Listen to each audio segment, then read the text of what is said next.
Baik, Assalamualaikum warahmatullahi wabarakatuh. Sebelumnya, perkenalkan nama saya Anugrah Muhammad Dipa dari Manajemen D. Saya di sini sebagai host yang akan menuntun jalannya acara dari awal sampai akhir. Dan di samping saya bisa diperkenalkan namanya dari mulai Ridho. Baik, perkenalkan nama saya Ridho. Selanjutnya saya Hilmi. Saya Iqbal Muhammad Ridho. Saya Sugiyarno Gani. Saya Alia Sari. Saya Ramsidan. Baik, selanjutnya pada pembahasan kali ini kita akan membahas sedikit tentang manajemen internasional. Sebelumnya saya terangkan dulu apa itu manajemen internasional.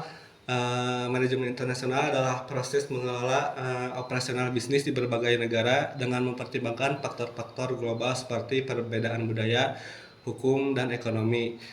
Nah, sekarang kan lagi marak-maraknya perang global antara Amerika dan Cina. Izin bertanya kepada Iqmal, apa sih pengaruhnya pada perdagangan internasional? Betul, Gi. Pada saat perang dagang ini mulai memanas 2018 dan Donald Trump menaikkan tarif impor kepada Tiongkok, jadi perdagangan ini mulai tidak adil dan mendapat keuntungan saja untuk Amerika Serikat. Oh, ini jadi aksi saling balas tarif ya? Iya, akibatnya banyak perusahaan global jadi terhempit dari perang dua negara besar itu. Nah, teman-teman kan tadi udah pada tahu ya perang dagang dari yang diterangkan sama Iqmal sama Hana. Nah, biar lebih jelasnya, alangkah baiknya kita dengar langsung dari Ridho. Karena Ridho yang bekerja langsung di perusahaan multinasional. Boleh dong tepuk tangannya? Nah, Ridho, dampaknya seperti apa sih di lapangan? Dampaknya itu sangat besar ya bagi perusahaan. Jadi perusahaan kami dulu mengimpor bahan baku elektronik dari Tiongkok. Jadi sejak tarif impor ke Australia naik, harga bahan baku melonjak. Akhirnya banyak perusahaan seperti Apple dan Dell memindahkan sebagian produksi mereka ke Vietnam, India, dan Indonesia untuk menghindari tarif yang tinggi. Oh, jadi perang dagang ini bikin peta industri global berubah ya, Dok? Iya betul banget Hilmi. Sekarang muncul tren baru. Perusahaan tidak mau lagi terlalu bergantung pada satu negara. Jadi seperti itu. Mal, kalau di sisi ekonomi global, apa efek paling terasa dari perang dagang ini? Ya, efeknya signifikan. Pertumbuhan ekonomi di dunia sampai melambat karena turunnya volume perdagangan, nilai mata uang Tiongkok juga sempat terdepresiasi untuk menahan dampak tarif. Dan itu berpengaruh pada stabilitas keuangan di negara berkembang. Oh, jadi bahkan negara-negara yang nggak terlibat langsung juga ikut kena imbasnya ya? Iya, termasuk Indonesia. Misalnya ekspor bahan baku elektronik kita ikut terdampak karena permintaan ini dari Tiongkok menurun.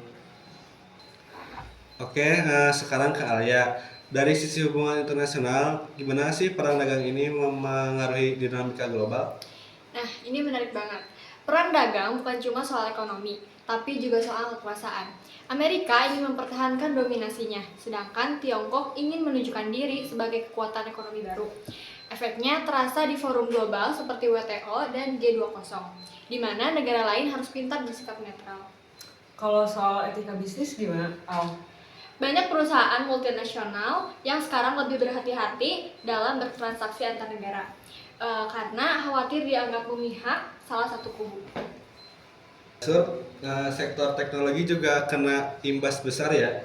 Benar banget contoh kasusnya ya seperti Huawei. Nah, Huawei ini perusahaan teknologi dari Tiongkok kan lalu sempat diboikot oleh Amerika Serikat, lalu dilarang menggunakan komponennya seperti ya chip, Qualcomm, lalu sistem Android penuh dari Google. Oh, itu teh bikin Huawei rugi besar ya? Ya, tapi kan di sisi lain Tiongkok malah makin serius mengembangkan chip dan 5G buatan dalam negeri. Jadi positifnya ya dari perang dagang ini mereka makin berinovasi lah dalam hal teknologi. Kalau dilihat dari sisi manajemen internasional, apa bisa dilakukan perusahaan supaya tetap bertahan di tengah konflik semacam ini, Dok? Bisa jadi yang paling penting adalah perusahaan harus siap memindahkan produksi mereka, menyesuaikan strategi pasar, dan punya perencanaan keuangan yang kuat. Saya tambahkan, koordinasi antar negara juga penting. Perusahaan global harus paham regulasi di masing-masing wilayah supaya nggak salah langkah.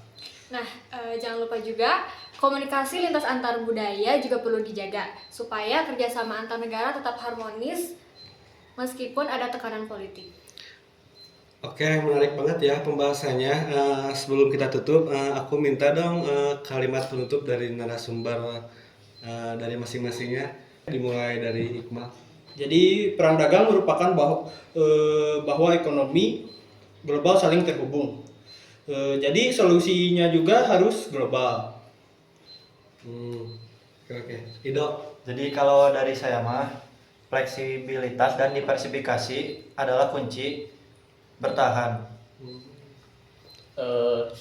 Jadi kita sebagai mahasiswa kita juga harus belajar berpikir global, tapi kita juga harus bertindak lokal.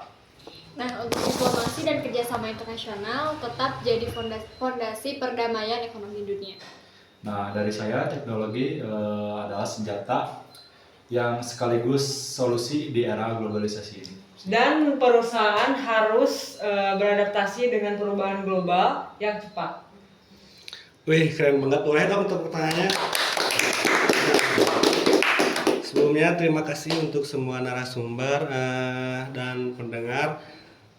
Mungkin sekian yang bisa dapat kami sampaikan tentang manajemen internasional ini. Sampai jumpa di lain waktu. Akhir kata, wassalamualaikum warahmatullahi wabarakatuh. Waalaikumsalam. Wah.